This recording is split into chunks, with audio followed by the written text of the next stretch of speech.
आपको अपने लिए एक कार चाहिए जिसे आप कहीं से ना खरीदकर खुद बना रहे हैं।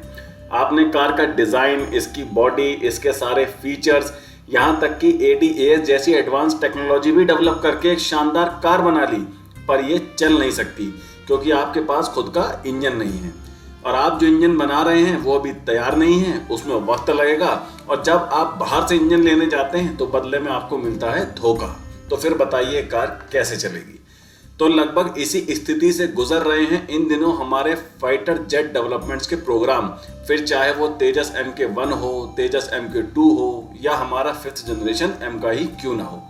आप विश्वास नहीं करेंगे, इन दिनों हमारी DRDO, HAL, LRDE, BDL, ADA, MDL, हमारी तीनों सेनाएं और तमाम भारतीय कंपनी सभी अभूतपूर्व काम कर रही हैं और हर संभव प्रयास किए जा रहे हैं कि भारतीय सेनाओं को जिन हथियारों की कमी है उन्हें खुद ही बनाया जाए, और अगर ये संभव नहीं है तो इसे किसी दूसरे देश से लिया जाए, वो भी टेक्नोलॉजी ट्रांसफर के साथ, जिसे हम अपने देश में इसे खुद ही बना सकें।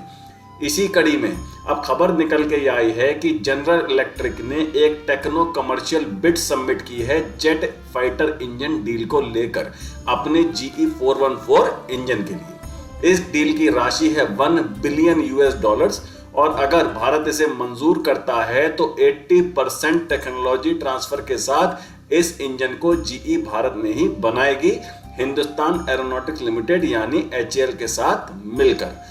इस समय भारत को अपने तेजस MK2 और MK के लिए जिस तरह के इंजन की आवश्यकता है, GE414 इंजन उन्हीं सभी आवश्यकताओं को पूरा करता है। अभी 1-2 दिन पहले ही भारतीय वायुसेना ने तेजस MK2 प्रोग्राम की प्रोग्रेस को रिव्यू किया है, और माना जा रहा है कि तेजस MK2 का पहला प्रोटोटाइप अगले साल की शुरुआत में देखने को मिल सकता है। इसके बाद इस प्रोटोटाइप पर बहुत सारी टेस्टिंग की जाएगी, जिसमें लगभग 2 साल का वक्त लगेगा, और इसके बाद सन 2027 के आसपास इसका मास प्रोडक्शन शुरू हो सकेगा। GE414 इंजन के मिलने से तेजस MK2 और MK प्रोग्राम में और डिले नहीं होगा। बस अब सवाल ये है कि क्या इस इंजन का निर्माण सही समय पर शुरू हो पाएगा। क्या हम GE पर भरोसा कर सकते हैं, क्योंकि जिस तरह से GE ने अपने GE404 इंजन जो कि तेजस MK1 में लगने वाला था उसकी डिलीवरी में देरी की है, और अभी तक भी ये इंजन भारत को मिल नहीं पाए हैं। क्या गारंटी है कि GE फिर से ऐसा नहीं करेगा। इसीलिए भारत को इस बार बहुत फूक कर कदम रखने होंगे, डील की शर्तों को बहुत कठिन बनाना होगा, और ये सुनिश्चित करना होगा कि GE414 इंजन का निर्माण तय समय पर किसी भी हालत में शुरू हो। एक्सपर्ट के अनुसार ये डील इसी साल हो जाने के पूरे आसार हैं, और इसके मैन्युफैक्चरिंग लाइसेंस एग्रीमेंट और टेक्नोलॉजी ट्रांसफर की शर्तों को गंभीरता से एग्जामिन किया जा रहा है। ये इंजन भारत में बनने के बाद भारत की खुद की फाइटर जेट निर्माण की क्षमताओं में जबरदस्त बढ़ोतरी होगी, और हम 75% तक कैपेबल हो जाएंगे फाइटर जेट में लगने वाली सभी टेक्नोलॉजीज, पार्ट और इसको कंपोनेंट को भारत में विकसित करने में, जो कि सच में एक बहुत बड़ा माइलस्टोन अचीव करने जैसा होगा। अब आपको बताता हूं GE414 इंजन के बारे में। इस इंजन का वेट थ्रस्ट लगभग 98 से 100 किलो न्यूटन का और ड्राई थ्रस्ट 75 किलो न्यूटन के आसपास होगा। आसान शब्दों में आप ऐसा समझ लीजिए कि आफ्टर बर्नर एक ऐसा उपकरण है जो इंजन एग्जॉस्ट स्ट्रीम में अतिरिक्त ईंधन को जलाकर जेट इंजन के थ्रस्ट को बढ़ाता है। तो वेट थ्रस्ट का मतलब आफ्टर बर्नर यूज करने के बाद का थ्रस्ट, और बिना आफ्टर बर्नर इस्तेमाल के जो थ्रस्ट उत्पन्न होता है उसे ड्राई थ्रस्ट कहते हैं। इसका उपयोग मुख्य रूप से सैन्य विमानों द्वारा सुपरसोनिक गति, टेक ऑफ और कॉम्बैट मैन्यूवर करने के लिए किया जाता है।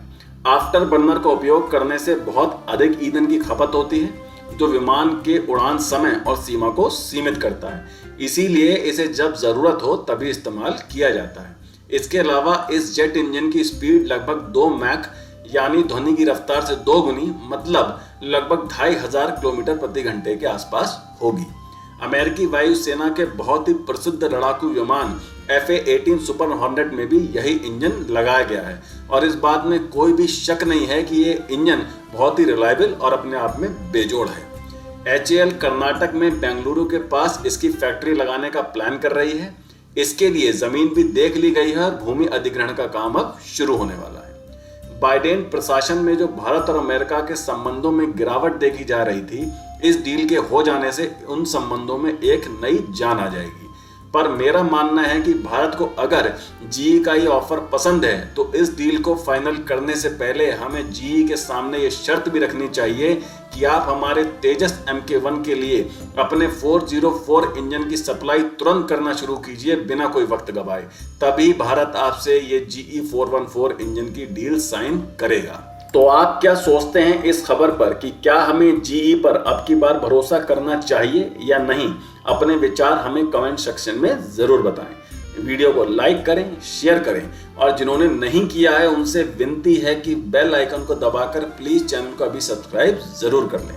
तो मिलते हैं अगली खबर के साथ जल्द ही। Take care. जय हिंद।